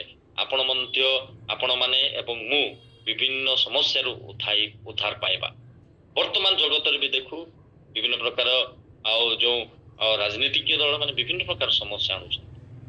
ଏ ସବୁରୁ ପ୍ରଭୁ ଆମମାନଙ୍କୁ ଉଦ୍ଧାର କରିବେ ଯେତେବେଳେ ଆମମାନଙ୍କର ପ୍ରାର୍ଥନାର ସ୍ଥାନ ଯଦି ଠିକ ଥିବ। ଦାନିଏଲ ଗଲେ ନା, ଦିନ ମଧ୍ୟରେ ଯେ ପ୍ରକାର କରୁଥିଲେ ସେଇ ପ୍ରକାର ଗଲେ ନିଜର ପ୍ରାର୍ଥନାର ସ୍ଥାନକୁ, ଆଉ କାହାକୁ ଜଣଉନା। ରାଜାଙ୍କୁ ସେ ଜଣେଇଲେ, ଦାନିଏଲକୁ ପ୍ରଭୁ ସୁରକ୍ଷା ଦେଲେ, ଦାନିଏଲକୁ ତାର ସମସ୍ୟାର ସମାଧାନ କରେଇଲେ ଏବଂ ଦାନିଏଲକୁ ପ୍ରଭୁ ଉନ୍ନତ କଲେ। ଦାନିଏଲଙ୍କର ଗୋଟେ ଖ୍ୱାଇଶ, ଦିଟା ବିଷୟ କହିବି ଆପଣଙ୍କୁ, ଆଶ୍ଚର୍ଯ୍ୟର ବିଷୟ। ଦାନିଏଲ ଏ ପ୍ରକାର ହେଇଗଲେ, ପଢନ୍ତୁ ତାର ଦାନିଏଲ ପୁସ୍ତକ 2 ଅଧ୍ୟାୟର 46 ପଦ ପଢନ୍ତୁ। ଦାନିଏଲ 2 ଅଧ୍ୟାୟର 46 ପଦ।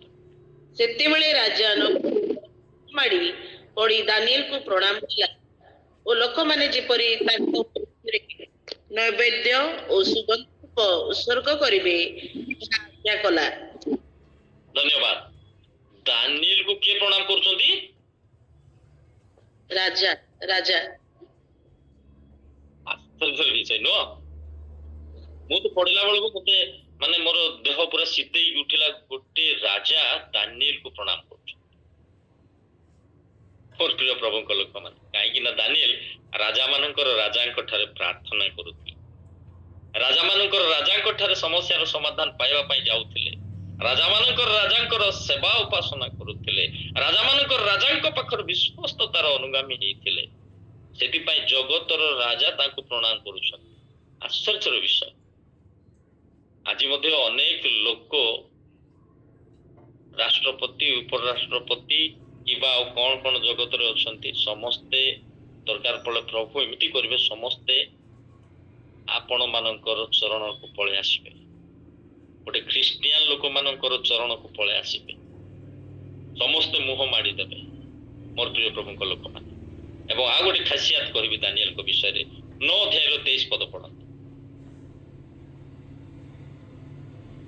9 ଅଧ୍ୟାୟର 23 ପଦ।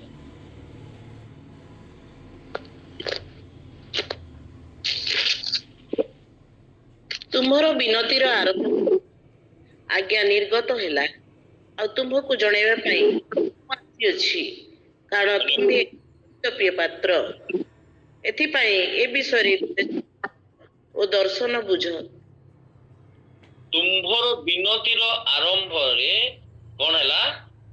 ଆଜ୍ଞା ହେଲା ଏବଂ ତୁମ୍ଭକୁ ଜଣାଇବା ପାଇଁ ମୁଁ ଆସିଅଛି। ତୁମ୍ଭର ବିନତିର ଆରମ୍ଭରେ ଆଜ୍ଞା ନିର୍ଗତ ହେଲା ମିନ୍ସ ଦାନିଏଲ ଯେତେବେଳେ ପ୍ରାର୍ଥନା ଆରମ୍ଭ କରୁଥିଲେ, ସଦାପ୍ରଭୁ ପରମେଶ୍ୱର ତାଙ୍କର ଦୂତଙ୍କୁ ପ୍ରେରଣ କରିଦେଉଥିଲେ। ଆରମ୍ଭ, ବିନତିର ଆରମ୍ଭରେ ଲେଖା ହେଇଛି ନା, ତୁମର ବିନତିର ଆରମ୍ଭ ସମୟରେ ଆଜ୍ଞା ନିର୍ଗତ ହେଲା। ମାନେ ପ୍ରାର୍ଥନା ସରିନାହାନ୍ତି, ପ୍ରାର୍ଥନା ଜଷ୍ଟ ଆରମ୍ଭ କଲା ବେଳକୁ ପ୍ରଭୁ ଜାଣିଲେ, ଏ ଦାନିଏଲ, ମୋର ଭକ୍ତ ଦାସ ଦାନିଏଲ, ମୋର ଭକ୍ତ ପୁଅ ଝିଅ ପ୍ରାର୍ଥନା କଲେଣି, ଯାଅ। ଦୂତମାନଙ୍କୁ ପଠେଇ ଦଉଛନ୍ତି। ଏତେ କ୍ଷିପ୍ରଗତିରେ ଉତ୍ତର ଆସୁଥିଲା ଦାନିଏଲ। ତୁମର ଏପଟ ଆରମ୍ଭ କଲେ, ସେପଟ ସ୍ୱର୍ଗର ଦୂତଙ୍କୁ ପ୍ରଭୁ ଆଜ୍ଞା କରିଦେଲେ, ଦାନିଏଲ ପ୍ରାର୍ଥନା ଆରମ୍ଭ କଲେ, ଯାଅ ତାର କଣ ଆବଶ୍ୟକ, ଯାଅ ଯୋଗାଅ, ଯାଅ ତାଙ୍କ ପାଖକୁ ଯାଅ। ଏଇଟା ହଉଛି ଦାନିଏଲଙ୍କର ଖାସିୟତ। କାହିଁକି ନା ତାର ପ୍ରାର୍ଥନାର ସ୍ଥାନକୁ ସେ ଏତେ ଷ୍ଟ୍ରଙ୍ଗ କରିଥିଲେ, ମଜବୁତ କରିଥିଲେ, ଆଉ ପ୍ରଭୁ ଆଖି ବୁଝିକି କଣ କରୁଥିଲେ, ବା ଦାନିଏଲକୁ ଆଶୀର୍ବାଦ କରିଦଉଥିଲେ, ସୁରକ୍ଷା ଦଉଥିଲେ। କ୍ଷିପ୍ର ଗତିରେ ଉତ୍ତର ଆସିଥିଲା। ତାଙ୍କର ରାଜା ତାଙ୍କୁ ପ୍ରଣାମ କରୁଛନ୍ତି। ଚିନ୍ତା କରନ୍ତୁ, ଆଶ୍ଚର୍ଯ୍ୟର କଥା। ସେଥିପାଇଁ ଆଉ ବାଇବେଲରେ ଲେଖାଯାଏ ନା, ଯୋଉମାନେ ସଦାପ୍ରଭୁଙ୍କ ଉପରେ ନିର୍ଭର କରନ୍ତି, ପ୍ରଭୁ ସେମାନଙ୍କୁ ମସ୍ତକ କରିବେ, ଲାଙ୍ଗୁଡ଼ କେବେ କରିବେ ନାହିଁ। ଆଜି ଖ୍ରୀଷ୍ଟିଆନ ଜୀବନ ସୁନା ପରି ଜୀବନ ଅଟେ, ହୀରା ପରି ଜୀବନ ଅଟେ। ଖ୍ରୀଷ୍ଟିଆନ ଜୀବନ ଏକ ମସ୍ତକ ପରି, ଲାଙ୍ଗୁଡ଼ କେବେ ହେବ ନାହିଁ। ସେଥିପାଇଁ ଆଉ ଦାଉଦ ଗୋଟେ ଜାଗାରେ କହନ୍ତି, ମୁଁ ଛୋଟ ଥିଲି, ବୃଦ୍ଧ ହେଲି, କିନ୍ତୁ ଏପର୍ଯ୍ୟନ୍ତ ମୁଁ କାହାକୁ ଧାର୍ମିକକୁ କେବେ ଭିକ୍ଷା ମାଗିବାର ଦେଖି ନାହିଁ। ଆପଣ ଅନେକ ଜାଗାକୁ ଯିବେ, ଅନେକ ସହରକୁ ଯିବେ, ଦେଶ ବିଦେଶ ବୁଲିବେ, ଆମମାନଙ୍କର ରାଜ୍ୟରେ, ଆମର ଦେଶରେ ବିଭିନ୍ନ ରାଜ୍ୟ ବୁଲିବେ, ବିଭିନ୍ନ ଜିଲ୍ଲା ବୁଲିବେ। ମୁଁ ବି କାହିଁ ମୋର ବୟସରେ ଏତିକି ପୂର୍ବରୁ ମୁଁ ଦେଖିନି କାହାକୁ ଗୋଟେ ଖ୍ରୀଷ୍ଟିଆନ ଲୋକକୁ ଘର ଘର ବୁଲିକି ଭିକ ମାଗିବା। କାରଣ ପ୍ରଭୁଙ୍କର କେତେ ମହାନ ବିଷୟ। ସେ କେବେ ସବୁ ଧର୍ମର ଲୋକମାନେ ଭିକ୍ଷା ମାଗନ୍ତି, କିନ୍ତୁ ଖ୍ରୀଷ୍ଟିଆନ ଲୋକ ମାଗନ୍ତି ନା। କେତେ ମହାନ ଈଶ୍ୱର ଆମମାନଙ୍କର। ତେଣୁ ଆମମାନଙ୍କୁ ପ୍ରଭୁ ଏତେ ଅନୁଗ୍ରହ କରିଛନ୍ତି, କାହିଁକି ଆମେ ତାଙ୍କ ସହିତ ତାଙ୍କର ସହିତ ଆମମାନଙ୍କର ସମ୍ପର୍କ ନ ବଢେଇବା। ଆପଣଙ୍କ ପାଇଁ ଦାନିଏଲଙ୍କ ପରି ସମସ୍ୟାର ସମାଧାନ ୱେଟିଂ କରିକି ଅଛି, ସୁରକ୍ଷା ୱେଟିଂ କରିକି ଅଛି, ଆଶୀର୍ବାଦ ୱେଟିଂ କରିକି ଅଛି। ରାଜା ଦାନିଏଲକୁ ପ୍ରଣାମ କଲେ, ଆପଣଙ୍କ ପାଇଁ ମଧ୍ୟ ଅନେକ ଉନ୍ନତିର ବିଷୟ ୱେଟିଂ କରିକି ଅଛି, ଏବଂ ପ୍ରାର୍ଥନାର ଆଶୀର୍ବାଦ ୱେଟିଂ କରିକି ଅଛି। ପ୍ରେରିତ 1 ଅଧ୍ୟାୟକୁ ଯିବା। 13 ଏବଂ 14 ପଦ ପଢନ୍ତୁ।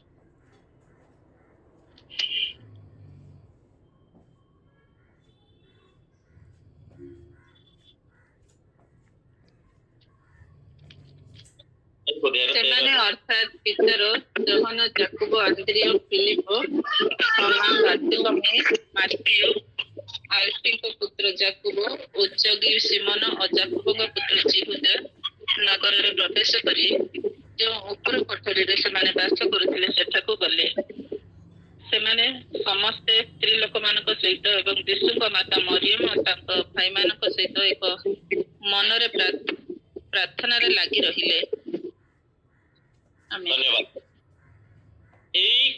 ଏଇ କୋଠରୀ ବା ଏଇ ପ୍ରାର୍ଥନାର ସ୍ଥାନ ହଉଛି ପବିତ୍ର ଆତ୍ମା, ଈଶ୍ୱରଙ୍କ ଠାରୁ ପବିତ୍ର ଆତ୍ମା ଆସିବାର ସ୍ଥାନ ଅଟେ। ଯେତେବେଳେ ଯୀଶୁ ସ୍ୱର୍ଗାରୋହଣ କଲେ, ଆଉ ଏଇ ଶିଷ୍ୟମାନେ ଏବଂ ଆଉ କେତେକ ଲୋକ ପ୍ରାୟ 120 ଜଣ ସେମାନେ କଣ କରୁଛନ୍ତି, ଜେରୁସାଲାମର ଉପର କୋଠରୀରେ ପ୍ରାର୍ଥନାରେ ସେମାନେ ଏକଚିତର ପ୍ରାର୍ଥନାରେ ଅଛନ୍ତି। ଈଶ୍ୱରଙ୍କ ଠାରୁ ପବିତ୍ର ଆତ୍ମାଙ୍କର ଅପେକ୍ଷାର ସ୍ଥାନ। ପ୍ରଭୁ କହିଲେ ତୁମେ କୁଆଡେ ଯିବନି, ଗୋଟିଏ ସ୍ଥାନରେ ରହିବ, ଆମର ସାହାଯ୍ୟକାରୀଙ୍କୁ ପଠେଇବି। ସେମାନେ ୱେଟିଂ କରିକି ଅଛନ୍ତି। ଏକ ଈଶ୍ୱରଙ୍କ ଠାରୁ ପବିତ୍ର ଆତ୍ମାଙ୍କର ଦାନ ପାଇବାର ସ୍ଥାନ, ଆପଣଙ୍କର ପ୍ରାର୍ଥନାର ସ୍ଥାନ ଈଶ୍ୱରଙ୍କ ଠାରୁ ପବିତ୍ର ଆତ୍ମାଙ୍କର ଦାନ ପାଇବାର ସ୍ଥାନ। ସେମାନେ ବସିଥିଲେ 2 ଅଧ୍ୟାୟର 1ରୁ 3 ପଦ ପଢିବେ, ଆଉ ସେଠି ଲେଖାଯାଏ ସ୍ୱର୍ଗରୁ ଏ ପ୍ରକାର ମାନେ ଗୋଟେ ଶବ୍ଦ ହେଲା ଏବଂ ପବନ ବହିଲା ଏବଂ ପବିତ୍ର ଆତ୍ମା ସେମାନଙ୍କୁ ସ୍ପର୍ଶ କଲା। ଅଗ୍ନି ସଦୃଶ ପ୍ରତ୍ୟେକଙ୍କ ଜିହ୍ବାରେ ସ୍ପର୍ଶ କଲା। ସମସ୍ତେ ପବିତ୍ର ଆତ୍ମାରେ ପୂର୍ଣ୍ଣ ହେଲେ ଏବଂ ସେମାନେ ବିଭିନ୍ନ ଭାଷାରେ କଥା କହୁଛନ୍ତି। ସେମାନେ ସ୍ପ୍ରେଡ ହେଇଯାଉଛନ୍ତି। ଯେମିତିକି ମୁଁ କହିଲି, ସେମାନେ ଆଉ ଲୁଚିକି ରହୁନାହାନ୍ତି, ସେମାନେ ସ୍ପ୍ରେଡ ହଉଛନ୍ତି। ସେମାନେ ଭୟଭୀତ ଅବସ୍ଥାରେ ଥିଲେ। ଯୀଶୁ ଗଲା ପରେ, ଯୀଶୁଙ୍କର ସ୍ୱର୍ଗାରୋହଣ ହେଲା ପରେ ଏମାନେ ଭୟଭୀତ ଅବସ୍ଥାରେ ଗୋଟିଏ କୋଠରୀରେ, କିନ୍ତୁ ପ୍ରଭୁ ଏ ପ୍ରକାର ଶକ୍ତିର ଆତ୍ମା ଦଉଛନ୍ତି, ସ୍ପ୍ରେଡ ହଉଛନ୍ତି। ସେମାନେ ବିଭିନ୍ନ ଭାଷାରେ କଥା କହୁଛନ୍ତି। ଭୟଟା ଚାଲି ଯାଇଛି, ସାହସଟା ପଳେଇ ଆସିଛି। ପର ଭାଷାରେ, ବିଭିନ୍ନ ଭାଷାରେ କଥା କହୁଛନ୍ତି। ମୋର ପ୍ରିୟ ପ୍ରଭୁଙ୍କ ଲୋକମାନେ, ଆଜି ସେମାନେ କଣ କରୁଛନ୍ତି, ପବିତ୍ର ଆତ୍ମା ପୂର୍ଣ୍ଣ ହେଲେ ଏବଂ ସେମାନେ ଶକ୍ତିଯୁକ୍ତ ହେଇଗଲେ। ଦୁର୍ବଳ ଥିଲେ, ଶକ୍ତିଯୁକ୍ତ ହେଇଗଲେ। ସେମାନେ ଭରସା ପାଇଗଲେ, ଭରସାହୀନ ଥିଲେ। ସେମାନେ କଣ କରୁଛନ୍ତି, ଆତ୍ମା ଲାଭକାରୀ ହେଇଗଲେ। ସେଇ ଗୋଟିଏ ଦିନରେ ପ୍ରାୟ 300 ଲୋକ ମଣ୍ଡଳୀ ସହିତ ସଂଯୁକ୍ତ ହେଲେ ଏବଂ ପରିବର୍ତ୍ତନର ସ୍ଥାନ ହେଇଗଲା। ଭାଷା, ସେମାନଙ୍କର ଭାଷା ଚେଞ୍ଜ ହେଇଗଲା। ମୂଷା ଯେତେବେଳେ ଗୋଟେ ପର୍ବତରେ ପ୍ରାର୍ଥନା କରିକି ଆସୁଛନ୍ତି, ତାଙ୍କର ମୁଖର ତେଜ ଏ ପ୍ରକାର ବଢିଯାଏ, ତାର ମୁଖ ଚେଞ୍ଜ ହେଇଯାଇଛି, ଲୋକମାନେ ଦେଖିପାରୁନାହାନ୍ତି। ମୋର ପ୍ରିୟ ପ୍ରଭୁଙ୍କ ଲୋକମାନେ, ପବିତ୍ର ଆତ୍ମା ଯେତେବେଳେ ଆସିଯିବ, ସବୁ ପ୍ରକାର ଚେଞ୍ଜ କରିଦେବ। ଆପଣଙ୍କର ଲାଇଫର ସବୁ ବିଷୟ ଚେଞ୍ଜ ହେଇଯିବ। ଆପଣ ଶକ୍ତିଯୁକ୍ତ ହେଇଯିବେ, ଆତ୍ମିକ ଶାରୀରିକରେ ବଳିଷ୍ଠ ହେଇଯିବେ ଏବଂ ଆପଣ ବିଭିନ୍ନ ଭାବରେ କଥା କହିବା ଆରମ୍ଭ କରିବେ। ବିଭିନ୍ନ ପ୍ରକାର ଗୂଢ ରହସ୍ୟ ପ୍ରଭୁ ଆପଣମାନଙ୍କୁ ଜଣେଇବେ। ଏମାନେ ପରବର୍ତ୍ତୀରେ ଯେତେବେଳେ ପଢିବେ, ଲୋକମାନେ ଚାହିଁବେ ଏମାନେ କଣ ବିନା ପାଠ ପଢାରେ ଏତେ ଜ୍ଞାନ ଆସିଲା କୁଆଡୁ? ଏମାନେ ଆମମାନଙ୍କ ପାଖରେ ଥିଲେ, କିଏ ତ ମାଛ ଧରୁଥିଲା, କିଏ ତ ଟ୍ୟାକ୍ସ କଲେକ୍ସନ କରୁଥିଲା, କିଏ ତ ଆଉ କଣ କରୁଥିଲା, କିନ୍ତୁ ଆମେ କଣ ନିଜ ନିଜ ଭାଷାରେ କଥା କହିବାର ଶୁଣୁଛୁ। ଲେଖାଯାଏ ଏଇ ଶିଷ୍ୟମାନଙ୍କ ପାଖକୁ ଯେତେବେଳେ ପବିତ୍ର ଆତ୍ମା ଚାଲି ଆସିଲା, ସେମାନେ ଲେଖା ହେଇଛି ଜଗତକୁ ଓଲଟ ପାଲଟ କରିଦେଲେ। ଆଜି ମୋର ପ୍ରିୟ ପ୍ରଭୁଙ୍କ ଲୋକମାନେ, ଆପଣମାନେ ନିରୁତ୍ସାହିତ କି? ଆପଣ ଦୁର୍ବଳ କି? ଆପଣମାନେ ଆଉ କୌଣସି ଶକ୍ତିହୀନ କି? ଆପଣଙ୍କର ପ୍ରାର୍ଥନାର ସ୍ଥାନକୁ ଷ୍ଟ୍ରଙ୍ଗ କରନ୍ତୁ। ପବିତ୍ର ଆତ୍ମାଙ୍କର ଅଭିଷେକ ପ୍ରଭୁ ଆପଣଙ୍କୁ କରିବା ପାଇଁ ଚାହାନ୍ତି। ଆପଣଙ୍କୁ ଶକ୍ତିଯୁକ୍ତ କରିବା ପାଇଁ ପ୍ରଭୁ ଚାହାନ୍ତି। ଆପଣଙ୍କର ପରିବାରରେ, ଆପଣଙ୍କର ମଣ୍ଡଳୀରେ, ଆପଣଙ୍କର ସମାଜରେ, ଆପଣଙ୍କର ବ୍ୟକ୍ତିଗତ ଲାଇଫରେ ଯେତେବେଳେ ପବିତ୍ର ଆତ୍ମା ଆସିଯିବ, ଆପଣ ସବୁ କ୍ଷେତ୍ରରେ ବ୍ଲେସ୍ ପାଇଯିବେ, ସବୁ କ୍ଷେତ୍ରରେ ଉନ୍ନତି ହେଇଯିବେ, ସବୁ କ୍ଷେତ୍ରରେ ଆକ୍ଟିଭ ହେଇଯିବେ। ଏଇ ଶିଷ୍ୟମାନେ ପୁରା ଆକ୍ଟିଭ ହେଇଗଲେ, ତାପରେ ସ୍ପ୍ରେଡ ହେଇଗଲେ, ବିଭିନ୍ନ ଭାବରେ ମଣ୍ଡଳୀ ବଢିଲା, ଆଶ୍ଚର୍ଯ୍ୟ କାର୍ଯ୍ୟ ହେଲା। କାରଣ ଦାଉଦ ଯେତେବେଳେ ବିଜୟ ହେଇକି ଫେରୁଛନ୍ତି ଗଲିଆତଙ୍କ ସହିତ, ଯେତେବେଳେ ବିଜୟ ହେଇକି ଫେରୁଛନ୍ତି, ତାଙ୍କର ମୁଖର ତେଜ ବଦଳି ଯାଇଛି। ସାଉଲ ପଚାରୁଛନ୍ତି, ଏ ଭେଣ୍ଡିଆଟି କାହାର? ଆରେ ଏ ନିଜେ ପଠେଇଥିଲେ ଦାଉଦଙ୍କୁ। କିନ୍ତୁ ଯେତେବେଳେ ବିଜୟ ହେଇକି ଫେରୁଛନ୍ତି, ଈଶ୍ୱରଙ୍କର ସହିତ ଯେତେବେଳେ ସମ୍ପର୍କ ହେଲା, ଆଉ ତାଙ୍କର ଶକ୍ତିରେ ଯେତେବେଳେ ସେ ଗଲିଆତକୁ ବୋଧ କରୁଛନ୍ତି, ଆଉ ଈଶ୍ୱରଙ୍କର ଆତ୍ମାଙ୍କର ଆକ୍ରାନ୍ତ ତାକୁ ଏ ପ୍ରକାର କରିଦେଇଛି, ଗୋଟେ ସାଉଲ ଚିହ୍ନି ପାରୁନାହାନ୍ତି। ମୋର ପ୍ରିୟ ପ୍ରଭୁଙ୍କ ଲୋକମାନେ, ଯେତେବେଳେ ସ୍ତିଫାନକୁ ଯେତେବେଳେ ମରା ଯାଉଛି, ପଥର ମରା ଯାଉଛି, ପଥର ମାରିବା ସମୟରେ ମଧ୍ୟ ପ୍ରେରିତ 7 ଅଧ୍ୟାୟର 55-56 ଲେଖାଯାଏ, ସେ ପବିତ୍ର ଆତ୍ମାରେ ପୂର୍ଣ୍ଣ ହେଲେ ଏବଂ ସେ ଉର୍ଦ୍ଧ୍ୱକୁ ଦେଖୁଛନ୍ତି, ଯୀଶୁଙ୍କୁ ପିତା ଈଶ୍ୱରଙ୍କର ପାଖରେ ଠିଆ ହେବାର ଦେଖୁଛନ୍ତି ଏକ ପବିତ୍ର ଆତ୍ମାଙ୍କର ଶକ୍ତିର ଜୀବନ ଆପଣଙ୍କର ପ୍ରାର୍ଥନା ଜୀବନ ଯଦି ଠିକ ଷ୍ଟ୍ରଙ୍ଗ ସେ ସ୍ଥାନ ଷ୍ଟ୍ରଙ୍ଗ ଥିବ ପବିତ୍ର ଆତ୍ମା ସେ ସ୍ଥାନକୁ ଓହ୍ଲେଇକି ପଳେଇ ଆସିବେ ଆପଣଙ୍କର ସବୁ ବିଷୟକୁ ଚେଞ୍ଜ କରିଦେବେ। ଶେଷ ସ୍ଥାନ ବିଷୟ କହିକି ଆମେ ସମାପ୍ତ କରିବା। ଆଉ ମାର୍କ ପୁସ୍ତକ 14 ଅଧ୍ୟାୟକୁ ଖୋଲିବା। ଆଉ ମାର୍କ ପୁସ୍ତକ 14 ଅଧ୍ୟାୟର ତାର 12 ପଦ ଠାରୁ 16 ପଦ ପର୍ଯ୍ୟନ୍ତ।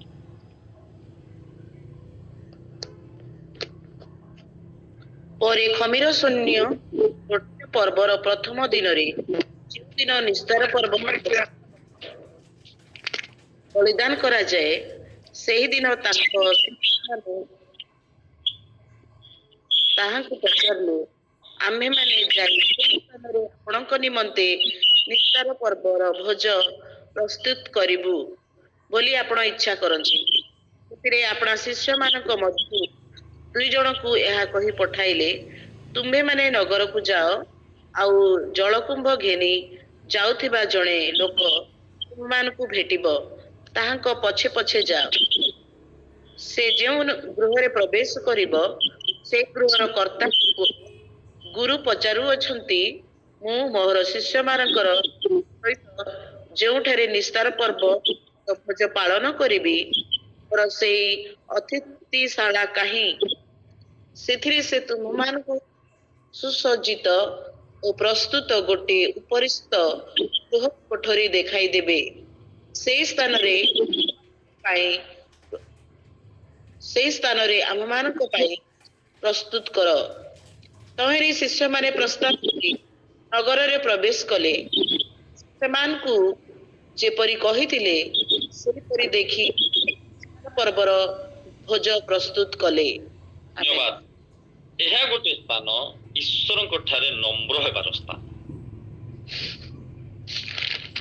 କିନ୍ତୁ ତାଙ୍କର ନିସ୍ତାର ପର୍ବ ଶେଷ ସମୟରେ ଶେଷ ସପ୍ତାହରେ ଶିଷ୍ୟମାନଙ୍କୁ କହିଲେ ତୁମେ ଯାଅ ଆଉ ଆମେ ଗୋଟେ ନିସ୍ତାର ପର୍ବ ଭୋଜ ପାଳନ କରି ଶିଷ୍ୟମାନେ କହିଲେ ଆପଣଙ୍କ ପାଇଁ କୋଉଠି ପ୍ରସ୍ତୁତ କରିବା? ପ୍ରଭୁ କହିଲେ ତୁମେ ଯାଅ ଆଉ ଗୋଟେ ନଗରରେ ପ୍ରବେଶ କରିବ ଆଉ ଜଣେ କୁମ୍ଭା ନେଇକି ଯାଉଥିବା ଲୋକଙ୍କୁ ପଚାରିବ ସେ ତୁମକୁ ସେ କଣ କଲେ ଜାଣିଦେଲେ ସେ ଗୋଟିଏ ତୁମକୁ ଉପର କୋଠରୀ ଦେଖେଇ ସୁସଜ୍ଜିତ ପ୍ରସ୍ତୁତ ଗୋଟିଏ ଉପରିସ୍ଥ ବୃହତ କୋଠରୀ ଦେଖାଇଦେବ। ପ୍ରିୟ ପ୍ରଭୁ ଯୋହନ 12 ବା ଯୋହନ 13 ଅଧ୍ୟାୟ ସ୍ପଷ୍ଟ ଭାବରେ ଲେଖାଯାଏ ଯୀଶୁ ତାଙ୍କର ଶିଷ୍ୟମାନଙ୍କ ସହିତ ସେ ବୃହତ କୋଠରୀରେ ଆଉ ଯେତେବେଳେ ନିସ୍ତାର ପର୍ବ ପାଳନ କରୁଛନ୍ତି ଯୀଶୁ କଣ ହେଲେ? ଦାସ ହେଲେ, ନମ୍ର ହେଲେ। ପ୍ରାର୍ଥନା ଜୀବନ ଆପଣଙ୍କର ପ୍ରାର୍ଥନା ଜୀବନରେ କଣ ହୁଏ? ନମ୍ରତା ପଳେଇ ଆସେ। ଯୀଶୁ କଣ କରୁଛନ୍ତି? ସେ କୋଠରୀରେ ନିଜେ ଦାସ ହଉଛନ୍ତି। ଶିଷ୍ୟର ବସ୍ତ୍ର କାଢିଦେଲେ, ଗୁରୁର ବସ୍ତ୍ର କାଢିଦେଲେ ଏବଂ ସେ କଣ କରୁଛନ୍ତି? ଆଉ ଗାମୁଛା ବାନ୍ଧି ଶିଷ୍ୟମାନଙ୍କର ପାଦକୁ ପହଞ୍ଚନ୍ତି। ଯୀଶୁ କଣ କଲେ? ଈଶ୍ୱର ରୂପୀ ହେଲେ। ଫିଲିପିଓ ପୁସ୍ତକ ଲେଖାଇଛି 2 ଅଧ୍ୟାୟ। ସେ କଣ କଲେ? ସେ ନିଜକୁ ଦାସ ରୂପ ଧାରଣ କଲେ। ଯୀଶୁ ନମ୍ର ହେଲେ। ଯୀଶୁ ନିଜକୁ ଶୂନ୍ୟ କଲେ ଅନ୍ୟ ପାଇଁ। କଣ କଲେ? ସେ ଆଦର୍ଶ ଜୀବନ ପାଇଁ ସେ କଣ କରୁଛନ୍ତି? ଶିଷ୍ୟମାନଙ୍କର ଗୋଡ ଧୋଉଛନ୍ତି, ନିଜକୁ ବଳିଦାନର ସ୍ଥାନ କରୁଛନ୍ତି। ସେ କହୁଛନ୍ତି ଯେତେବେଳେ ରୁଟି ଭାଙ୍ଗୁଛନ୍ତି କହୁଛନ୍ତି ଏହି ନିୟ ମୋର ଶରୀର, ଏଇ ଅଳ୍ପ କିଛି ସମୟ ପରେ ମୋର ଶରୀର ଏମିତି ଭଙ୍ଗାଯିବ। এই ପ୍ରକାର ବଳିକୃତ ମୁଁ ହେବି ଜଗତ ପାଇଁ। ଏକ ନମ୍ରତାର ଜୀବନ, ଏକ ନ୍ୟୁନର ଜୀବନ, ଏକ ଶୂନ୍ୟତାର ଜୀବନ ସେଇ କୋଠରୀ ଭିତରେ ସେ ପାଳନ କରୁଛନ୍ତି। ପରେ ଯେତେବେଳେ ତାଙ୍କ ଜୀବନରେ ଏ ସମସ୍ତ ଆସିଲା ଫିଲିପି 2:9-10 ଲେଖା ହେଇଛି ଈଶ୍ୱର ତାକୁ ଏ ପ୍ରକାର ଉନ୍ନତ କଲେ ଯେ ସର୍ବୋତ୍କୃଷ୍ଟ ନାମ ତାଙ୍କୁ ଦିଆଗଲା। ଏକ ଉନ୍ନତର ସ୍ଥାନ ହେଇଯିବ ଆପଣଙ୍କ ପାଇଁ। ଯେତେବେଳେ ଆପଣ ନମ୍ର ହେବେ ପ୍ରଭୁ ଆପଣଙ୍କୁ ଉନ୍ନତ କରିଦେବେ। ପ୍ରଭୁ ନମ୍ର ହେଲେ ପ୍ରଭୁ ତାକୁ ଲେଖା ହେଇଛି ଫିଲିପି 2:9-11 ପ୍ରଭୁ ତାକୁ ସର୍ବୋତ୍କୃଷ୍ଟ ନାମ ଦେଲେ, ତାକୁ ଅତିଶୟ ଉନ୍ନତ କଲେ ଲେଖାଯାଏ। ଯେବେ ଆପଣ ପ୍ରାର୍ଥନାକୁ ଯିବେ ନମ୍ର ହେବେ ଆପଣଙ୍କର ସ୍ଥାନରେ ପ୍ରଭୁ ଉନ୍ନତି ପଠେଇଦେବେ। ଆପଣ ସବୁ ସ୍ଥାନରେ ଯେତେବେଳେ ନମ୍ର ହେବେ, କାରଣ ସାଉଲ ବା ଦାଉଦ ଅନେକ ଜାଗାରେ ନମ୍ର ହେଇଛନ୍ତି। ଦାଉଦ 3 ଥର ରାଜାଭିଷିକ୍ତ ହେଇଥିଲେ। ମୁଁ ଖାଲି ପର୍ବପଦ କହିଦେବି। ପ୍ରଥମ प्रथम सामुएल 16 अध्याय 23 रे सामुएल को द्वारा राज्याभिषिक्त हेले। द्वितीय सामुएल 2:4 रे जिहुदार लोक माने दाऊद को राज्याभिषिक्त कले एवं द्वितीय सामुएल 5:3 पद रे इस्राएल लोक माने राज्याभिषिक्त होचंती दाऊद। 3 थर राज्याभिषिक्त पाइथिबे दाऊद 3 थर नम्र होई। से नम्र प्रथम सामुएल 24:14-18 दाऊद नम्र हेले। द्वितीय सामुएल 3:38-39 दाऊद निजको नम्र कले नत कले। द्वितीय सामुएल 6:22 दाऊद निजको लघु ज्ञान कले नम्र हेले। सेति पय ए प्रकार दाऊद को उन्नत कले जे दाऊद को ईश्वर कौन कले मनर मस्त व्यक्ति ही गले। से चिंता करो 3 थर राजाभिषिक्त पाइथिबा व्यक्ति 3 थर नत होउछंती नम्र होउछंती मनर मत व्यक्ति करते तांको ताकर निजर लोक कर दियंती मनर मत व्यक्ति कर दियंती। ए प्रकार उन्नति देले जे दाऊद आज पर्यंत तांकर नाम रे परिचित। ईश्वर को जेतेबेले डका जाउछि बा विष्णु को जेतेबेले डका जाउछि हे दाऊद दाऊदଙ୍କ ଜୀବନରେ ଉନ୍ନତି ଆସିଲା। ଗୋଟିଏ ପଦ ପଢି ପୁସ୍ତକ ତାର 22 ଅଧ୍ୟାୟର 51 ପଦ। ଦ୍ୱିତୀୟ ସାମୁଏଲ ପୁସ୍ତକ 22 ଅଧ୍ୟାୟର 51 ପଦ।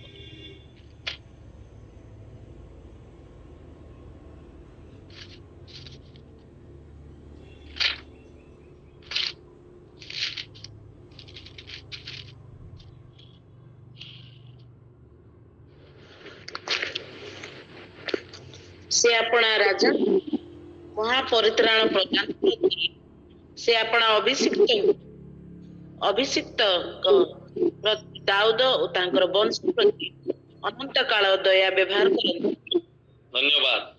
दाऊद कहउछंती जे से अपना अभिषिक्तଙ୍କ प्रति बा दाऊदଙ୍କ प्रति बा किए प्रभु दाऊदଙ୍କ प्रति बा तांको अभिषिक्तଙ୍କ प्रति एवं तांकर वंश प्रति कौन करछथि अनंत काल दया कर दैछथि। आ अंत नै दाऊदଙ୍କର वंशरे अनंत काल दया प्रभु कौन कर देले डिक्लेरेशन कर देले।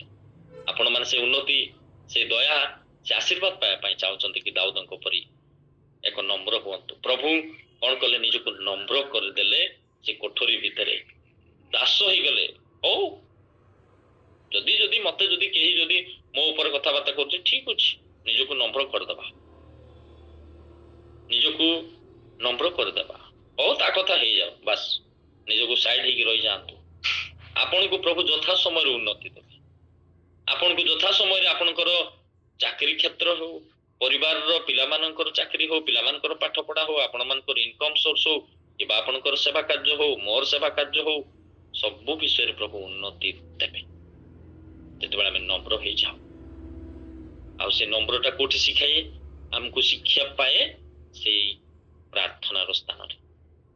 मोर प्रिय प्रभु को लोक माने अधिक समय हे गला मु समाप्त करिया पई चाहे अधिक विषय अछि किंतु आमे 5टा स्थान विषय चिंता कलु। ईश्वरଙ୍କ मिलनर स्थान एवं ईश्वरଙ୍କ पई आउ सुजोग पाइबार स्थान एवं तृतीय रे देखलु ईश्वरଙ୍କ ठारू सुरक्षा पाइबार स्थान ईश्वरଙ୍କ ठारू पवित्र आत्मा पाइबार स्थान। पंचम रे देखुछु ईश्वरଙ୍କ ठारू नम्र शिखिबार स्थान एवं ईश्वरଙ୍କ ठारू उन्नति पाइबार स्थान। प्रभु ये बाइबल स्टडी माध्यम दे आमान आशीर्वाद करंतु। सेति पई प्रभु यीशु कहले तुमे प्रवेश कर तुमर गुप्तर से स्थान रे कोठरी भीतर प्रवेश कर प्रार्थना कर जे कि स्वर्गर प्रभु देखुचंती से सब तुमको उन्नति देबे तांकर आत्मा को शक्ति युक्त तांको आत्मा को शक्ति देबे उन्नति देबे आपनकर प्रार्थनार उत्तर देबे एवं आपनकर समस्त विषय रे प्रभु सहायता देबे। प्रभु ए वाक्य द्वारा हमें प्रत्येक को आशीर्वाद अनुग्रह करंतु। धन्यवाद। नमस्कार। मो पाई मो परिवार पाई सेवा कार्य पाई नित्य प्रार्थना स्मरण करिवे। धन्यवाद। नमस्कार।